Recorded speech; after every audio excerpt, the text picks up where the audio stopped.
Satu waktu Umar lagi duduk antara duhur sama asar di masjid, ada masuk orang dalam masjid Nabi SAW, kembar, persis sama. Pakaiannya, model pakaiannya, cara jalannya, postur tubuhnya, warna kulitnya, paras wajahnya, sama persis, kembar.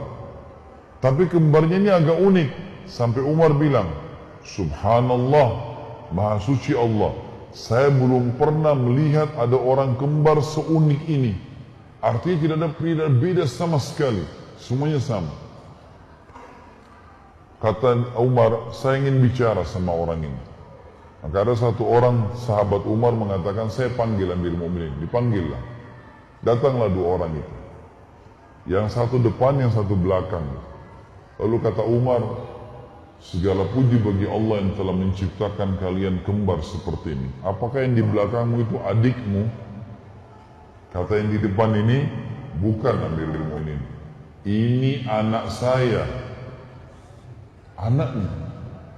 Umar bilang, Subhanallah, lebih luar biasa lagi bagaimana Allah menciptakan anakmu persis seperti kamu. Tidak ada bedanya, kayak pinang dibelah dua kalau gitu. Sama persis. Kata orang itu, ya Amirul Mukminin, kalau anda dengar cerita lahirnya anak ini, anda lebih kagum dengan Allah. Kata Umar, sebentar, kumpul semua. Atau mesti disuruh kumpul. Dengarin nih kisahnya orang-orang ini. Kumpul semua. Karena dia bilang, kalau anda dengar kisah lahirnya anak ini, anda lebih kagum dengan Allah. Perkataan dengan lebih kagum dengan Allah ini yang menarik bagi Umar. Kumpul semua, dengarin nih. Kita dengarin semuanya, dengar, duduk. Mulailah cerita orang ini. Dia bilang, ya Amirul Mukminin, umur anak saya ini 19 tahun.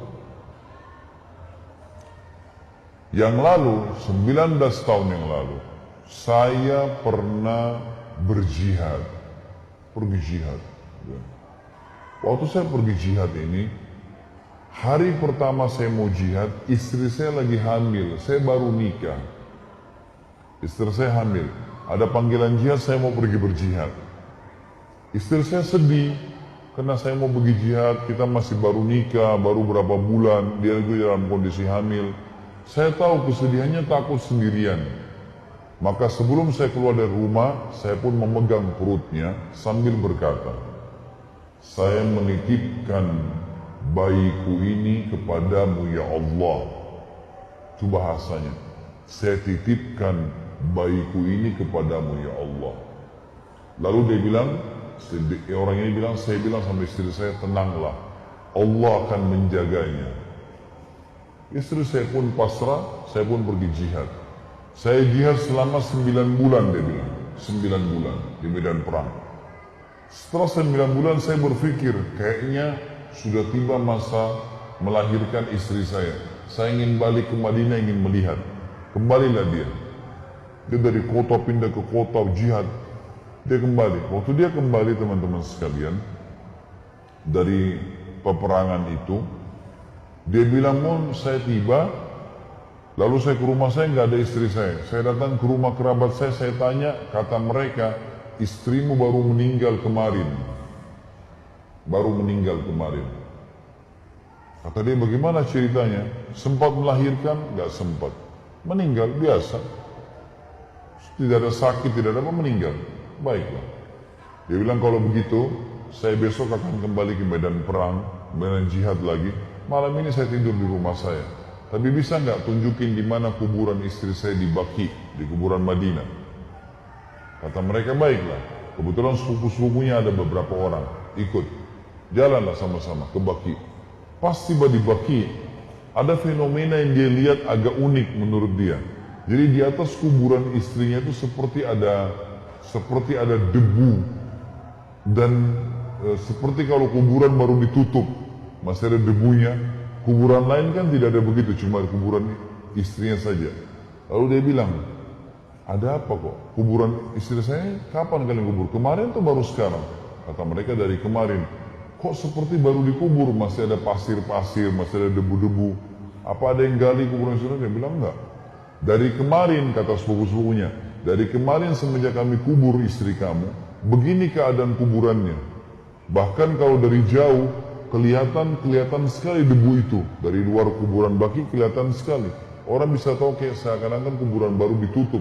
Rain dari kemarin, kata suaminya, demi Allah saya tahu istri saya solehah. Gak mungkin ini tanda keburukan, pasti tanda kebaikan.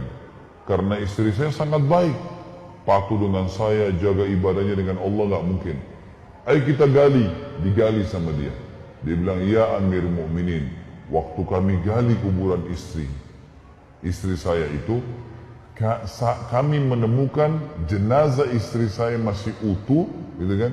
Dan anak ini, ditunjuk anaknya, lagi ada di bawah rahim istri saya, lahir, menangis bayi ini. Saya pun menggendongnya dan saya dan seluruh sepupu saya ini mendengar suara, hai fulan, ambillah anakmu yang kau titipkan pada Allah. Dan kami demi Allah tidak tahu dari mana suara itu. Lalu saya pun mengambil anak saya. Sambil dia nangis, dia mengatakan, demi Allah ya Amir Mu'minin, kalau saya waktu itu mengatakan, ya Allah, aku titipkan istriku juga padamu, maka istriku pun aku yakin belum mati sampai sekarang. Bagaimana kekuatan seorang mukmin sama Tuhannya, teman-teman.